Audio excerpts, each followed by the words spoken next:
Murray, thank you very much for allowing me into your business today. I wanted to have a catch up with yourself because on our vlogs previously we've done a lot of interviews with really interesting people, especially on the commercial side. Yep. The bit that I'm constantly picking up is that the supply chain dynamics. There's so much more that our clients within the fresh food sectors in the UK and internationally could do, more so if they were deploying expertise. Tell us about your business. Our business, we just try and make our customers more efficient, really. All we're trying to do is basically offer a service where we would turn up to their business, measure exactly where they are right now, prove that to them, make them understand the costs, the financial costs of how they operate now, put some solutions in place to actually measure where we could take them to, and then effectively come up with a cost to that. So as I say, if we can find that we can make the labour more efficient and we can control and make the product more consistent as far as in its manufacture, there's a cost. But Murray, not looking to lead the witness, do you think, I thought the most fresh produce companies were pretty efficient. Is there more that can be done by deploying the likes of yourself? Yeah, absolutely. I mean, you know, you've got to understand they're led by the nose. In a lot of time, in a lot of cases, they've got a situation where they've got a massive requirement to meet against a big sort of customer. Yeah. And obviously you can suggest that they are, in a way, they're totally covered as far as that's concerned. They're constantly looking to keep their customers happy more than looking at their business and make their businesses more efficient. Well done, because in the chat that we just had previously, my frustration being a marketeer is that there's not enough branding within fresh produce. And my view is that would be allow the companies to have an increase of margin if they had a brand. But what I'm learning from yourself is that if they also looked at the efficiencies within the supply chain, there's so much profitability held up within the supply chain. So if I came to you as a fresh produce business and said, Murray, heard great things about you, how do I deploy you? What can you do for me? What can you do for me, Murray? It's all about measuring, measure, control, improve. So the first thing we'd actually do is, whether they think they know the information or not, we would measure exactly where they are right now. So again, how many minutes in every hour are they actually functioning? You know, so you're down on the shop floor, you've got 150 people there. Is it 56 minutes of every hour that they're actually delivering value, or is it 35 minutes of every hour, which is more common? Yep. So what we would do is basically say to them, well, look, you know, you've got a situation where you've got an opportunity here to massively increase your efficiency, and you're paying that hourly rate regardless, okay, and increase your consistency as far as your finished product is concerned. So obviously, as I say, you know, as long as we can put a cost against what this inefficiency creates at the moment and what this inconsistency in their product costs at the moment, and as long as the return on investment is fast enough as far as against our capital costs, then why wouldn't you? Okay. It's very, very simple. So it's all about measure, control, improve, measure, control, improve. Okay, and is the business proved? How long has your business been operating? 35 years. 35 years? Do you not see the wrinkle? and just in Kent?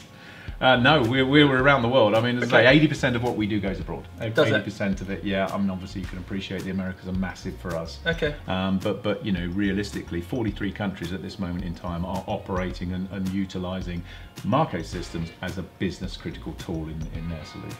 Okay, and in what sectors? Is this just fresh foods, or is it? I mean, realistically, as I say, prepared foods, convenience foods, prepared and fresh salads and such like is a big part of what we do, purely because of the massive explosion in those industries. But flavours and fragrances, cosmetics, pharmaceutical to a degree, and personal health care is huge for us, because obviously green go red no type style control, de-skilling and ensuring that the manufacturing process is absolutely codified and you're delivering against your promise each and every time. For the big brands, absolutely essential. Okay, and Murray, you must see cycles like we do because of the length of time that you've successfully been in the business. Yeah. Where do you see this sector of fresh foods going in the next 5-10 years in relation to yourselves? Labour rates are going up massively around the world. They just are, and it doesn't even matter if it's an emerging market or whether it's you know, as I say, a secure market. The cost of labour and the availability of labour goes up all the time. Yep. So there's two things you have to do. you. Where you can automate, you need to be looking at that, obviously. And the other things that you need to do is where you can't automate, and there are hydraulic jobs, there are jobs that a human is the very best machine to actually complete the task. You need to just ensure that they're as efficient and as consistent as they possibly can be. And that's done by taking the decision-making process away from them and make them follow the template that you put in place. So we're trying to de-skill that process and ensure that the consistency is always there as far as what the end result. Okay, future bright? Yeah, absolutely. I mean, you know, I'm not frightened of anything realistically. As a business, we're a technologically driven business, and we will adapt forever realistically. And I mean, as I say, if I were to show you, you know, in the shed, Mark II, Mark III, Mark IV, Mark V, we've got, you know, as I say, plenty of music left in us and plenty of opportunities. Well, this is where I think you've been very cute over the years. This, the more and more I learn about business, if you can be niche in a sector and dominate it, and also look, if you can scale it up. So you've been niche, dominated it and scaled it up on a very professional basis. Yeah, I mean, we're as good as our customers, realistically. You know, as I say, you appreciate they give you challenges on a constant basis. Even if they don't realise it, we see it because we're in, you know, each of us are doing 150 site visits a year. You know, we're travelling 32, 33 weeks of every year. Everyone's very busy here. So they're actually seeing it, standing on the sidelines, not this close to it, you know, and actually able to sort of deliver some form of differential based on just what they've seen in other places.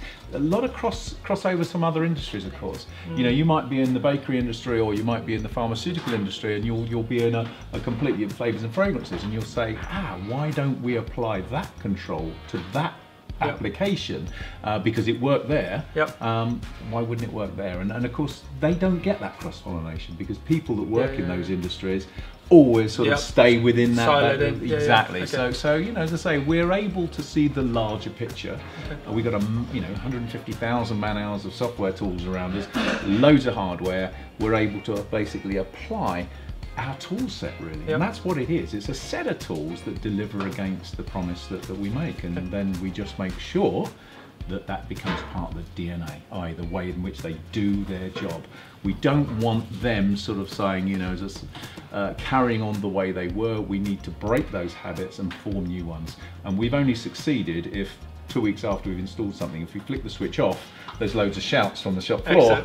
You know, we can see we've succeeded because actually they found a better and a new way, and they want to do it that way. So yeah, it's exciting times. Everyone want to watch, I would say, but I think a number of people are already deploying yourselves. But if you want to find out more from Murray and his team, have a look at the links top and bottom, and we'll look forward with great excitement to see the next emergence of the business, especially with the growth of fresh food globally. Thank you very much. Well done. Thank you, Murray. Thank you for your time. Thank you. Cheers now.